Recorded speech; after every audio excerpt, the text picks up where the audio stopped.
ദൈവത്തിന്റെ അതിപരിശുദ്ധമായ നാമം വാഴ്ത്തപ്പെടുമാറാകട്ടെ.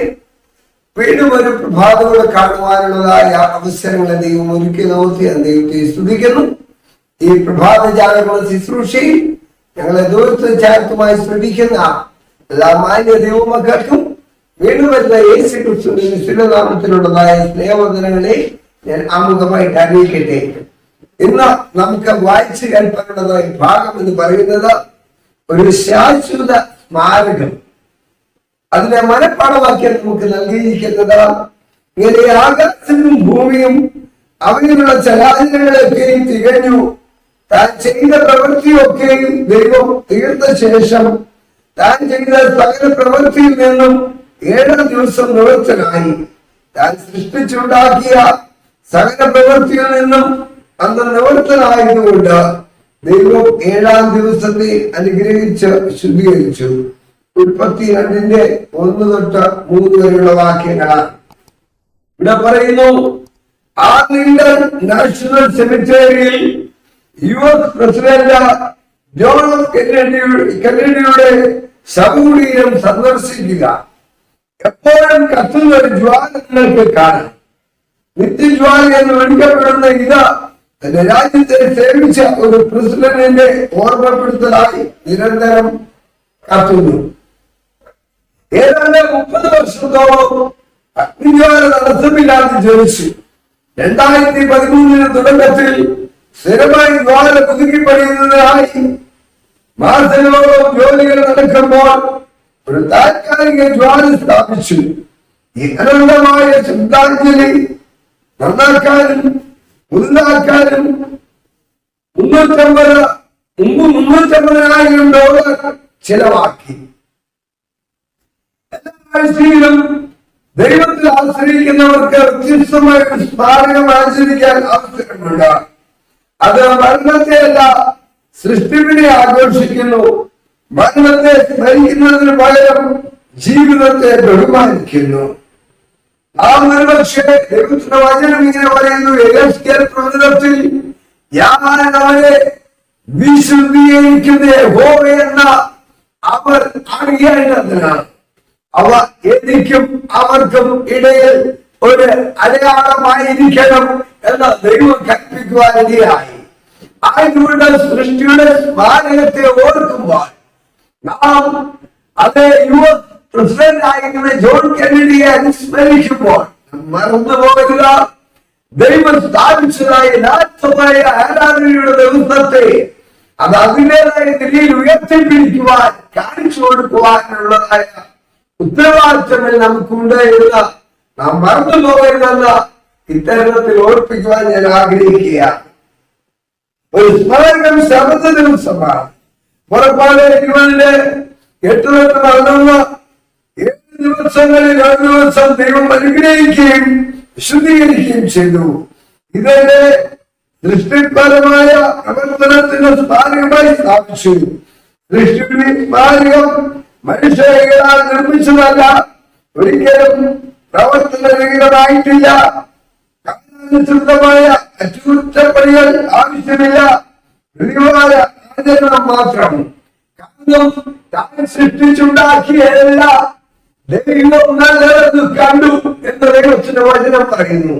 താൻ സൃഷ്ടിച്ചുണ്ടാക്കിയെല്ലാം നോക്കി നല്ലതെന്ന് ദൈവം പറഞ്ഞിട്ട താൻ ചെയ്ത സകല പ്രവൃത്തിയിൽ നിന്നും അത് 7-ാം ദിവസം നിവൃത്തനായതുകൊണ്ട് ആ ദിവസത്തെ അനുഗ്രഹിച്ച ശുദ്ധീകരിപ്പാനിടയായി തീർന്നു.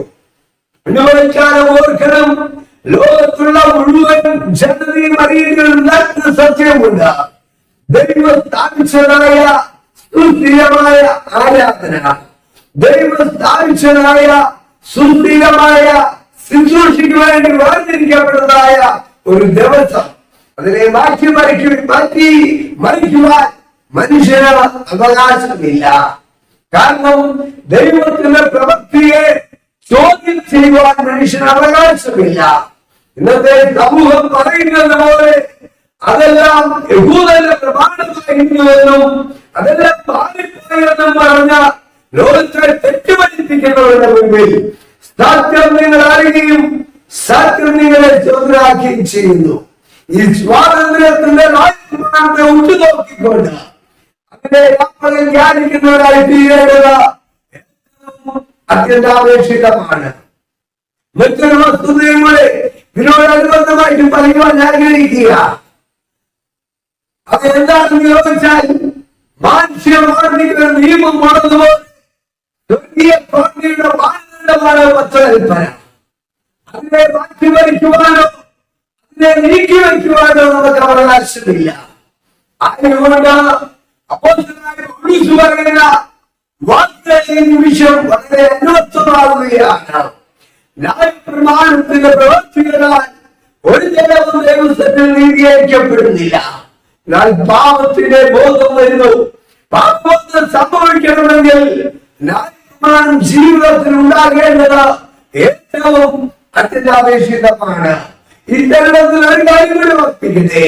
ഒന്നാം സങ്കീർത്തനം നാം വായിക്കുമ്പോൾ, അതിന്റെ താഴോട്ട് വായിക്കുമ്പോൾ അവിടെ പറയുന്നു, ദുഷ്ടന്മാരുടെ ആലോചന പ്രകാരം നടക്കാതെയും പാപികളുടെ വഴിയിൽ നിൽക്കാതെയും ഇരിപ്പിടത്തിൽ ഇരിക്കാതെയും യഹോവയുടെ ന്യായപ്രമാണത്തിൽ സന്തോഷിച്ച് അവന്റെ ന്യായപ്രമാണത്തെ രാപ്പകൽ ധ്യാനിക്കുന്ന മനുഷ്യൻ ഭാഗ്യവാൻ.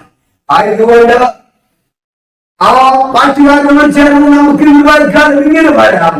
കൽപ്പനകൾ സോദരാനിൻ അവകാശം തന്നെ അല്ലു, വിശ്വസിപ്പാൻ മാത്രമല്ല നൽവരം തന്റെ കൽപ്പനകൾ കാക്കും മക്കൾക്ക്. ഹല്ലേലൂയ. ഇതുപോലെക്കാലം കൽപ്പനയുടെ പ്രാധാന്യത്തെ തിരിച്ചറിഞ്ഞുകൊണ്ട് ദൈവത്തിന്റെ വഴികളിൽ സഞ്ചരിക്കുവാൻ, ദൈവത്തിന്റെ നീതിയുടെ മാർഗം തിരഞ്ഞെടുക്കുവാൻ, നീതിയുടെ വഴിയെ സഞ്ചരിക്കുവാൻ ദൈവം നമ്മെ ഒരുക്കട്ടെ. പറയുന്ന വിശുദ്ധ ഗ്രന്ഥത്തിലുടനീളം ശബ്ദം സൃഷ്ടിയും തമ്മിലുള്ള ബന്ധം ഓർമ്മിക്കാനുള്ള ആഹ്വാനങ്ങളെല്ലാം കാണുന്നു. ആകാശവൃത്തിയെ പറക്കുന്നു ഞാൻ കണ്ടു. വാസികളായ സകല ജാതിയും ഗോത്രവും ഭാഷയും വംശവുമായവരോട് അറിയിപ്പാൻ അവന്റെ മക്കൾ ഒരു നിത്യ സുവിശേഷം ഉണ്ടായിരുന്നു. ദൈവത്തെ ഭയപ്പെട്ടവൻ മഹത്വം കൊടുക്കുകയും അവന്റെ നായകനിയുടെ നാഴിക വന്നിരിക്കുന്നു. ആകാശവും ഭൂമിയും സമുദ്രവും നീരുറവും ഉണ്ടാക്കിയവരെ നമസ്കരിപ്പില്ലെന്ന് അവൻ അത്യുച്ചത്തിൽ പറഞ്ഞുകൊണ്ടിരുന്നു. നായകനി വന്നതിനാൽ ദൈവത്തെ ഭയപ്പെടുകയും ബഹുമാനിക്കുകയും ചെയ്യണമെന്ന് പറഞ്ഞാൽ മാത്രം മതിയാകും. എന്നാൽ ആകാശവും ഭൂമിയും അവൻ സൃഷ്ടിച്ചതിനാൽ അവനെ ആരാധിക്കാൻ ഞങ്ങളോട് കൽപ്പിക്കപ്പെട്ടിരിക്കുന്നു. ഇതൊരു താൽക്കാലിക അഭ്യർത്ഥനയല്ല, മറിച്ച് ഒരു ശാശ്വതമായ ഓർമ്മപ്പെടുത്തലാണ്. ഇതാ പ്രയോഗത്തിൽ വരുത്തുക. ശബത്ത്, സൃഷ്ടിപ്പ്, ലിംഗ വളരെ പ്രധാനമായിരിക്കുന്നത് എന്തുകൊണ്ടാണെന്ന് ചിന്തിക്കുക. ആയതുകൊണ്ട് ദൈവത്തിന്റെ സൃഷ്ടിപ്പിന്റെ സ്ഥാനകമായ ആ വിശുദ്ധ ദിവസത്തെ യഥാർത്ഥമായി അനുസരിച്ചുകൊണ്ട് ദൈവമക്കായി ജീവിക്കുവാൻ, ദൈവത്തോട് ചേർന്ന് ജീവിക്കുവാൻ ദൈവം നമ്മെ സഹായിക്കട്ടെ എന്ന് ആത്മാർത്ഥമായി പ്രാർത്ഥിക്കുകയും ആശംസിക്കുകയും ചെയ്യുന്നു. ദൈവം നമ്മെ അനുഗ്രഹിക്കുമാറാകട്ടെ. ഈ പ്രഭാത ജാഗരണ ശുശ്രൂഷ ശ്രമിച്ച എല്ലാ പ്രിയപ്പെട്ടവരെയും ഒരിക്കൽ കൂടെ ദൈവം അനുഗ്രഹിക്കട്ടെ എന്ന് ഞാൻ ആത്മാർത്ഥമായി പ്രാർത്ഥിക്കുകയും ആശംസിക്കുകയും ചെയ്യുന്നു. ഈ ദിവസം തങ്ങളുടെ ജന്മദിനങ്ങൾ അനുസ്മരിക്കുന്നതായ 2 സഹോദരങ്ങളെ നമുക്ക് ഓർക്കാം. നെടുങ്ങാടപ്പള്ളി സഭാ വിശ്വാസികളാണ്. അതോടൊപ്പം തന്നെ അന്ന ജോൺസൺ, അതും നെടുങ്ങാടപ്പള്ളി സഭാ വിശ്വാസിയാണ്. നമുക്ക് പ്രാർത്ഥിക്കാം. നിത്യനും മഹാപരിശുദ്ധവും സ്നേഹസമ്പൂർണനുമായിരിക്കുന്ന സ്വർഗ്ഗത്തിലെ ഞങ്ങളുടെ വാഴ്ത്തപ്പെട്ട ദൈവമേ, സ്വർഗീയ പിതാവേ, അനുഗ്രഹിക്കപ്പെട്ട നല്ല ദിവസത്തിനായി പ്രഭാതത്തിനായി സ്തോത്രം. അവിടുത്തെ കരങ്ങളിൽ ഞങ്ങളെ ഏൽപ്പിക്കുന്നു. ജന്മദിനം അനുസ്മരിക്കുന്ന 2 കുഞ്ഞുങ്ങളെ തൃക്കരങ്ങളിൽ ഏൽപ്പിക്കുന്നു. ദൈവം അവർക്ക് നൽകിയിരിക്കുന്ന നല്ല ആയുസ്സിനായി, ആരോഗ്യത്തിനായി, ബലത്തിനായി സ്തോത്രം. രോഗത്താൽ ഭാരപ്പെടുന്ന അനേകായിരം നിങ്ങളുടെ ചുറ്റുവട്ടങ്ങളിലുണ്ട്. അനേകർ കർത്താവ് അപകടങ്ങളെ തുടർന്ന് രോഗക്കിടക്കലിലായി ആശുപത്രികളിലും ഭവനങ്ങളിലും കഴിയുന്നു. അവരെയൊക്കെ ഒരുമിച്ച് ഓർക്കുകയും പ്രാർത്ഥിക്കുകയും ചെയ്യുന്നു. ഇന്ന് പ്രഭാതം അവിടുത്തെ ദിവ്യമായി കരം പ്രിയപ്പെട്ട മക്കളുടെ നീട്ടി അവിടുന്ന് സൗഖ്യം നൽകണമേ.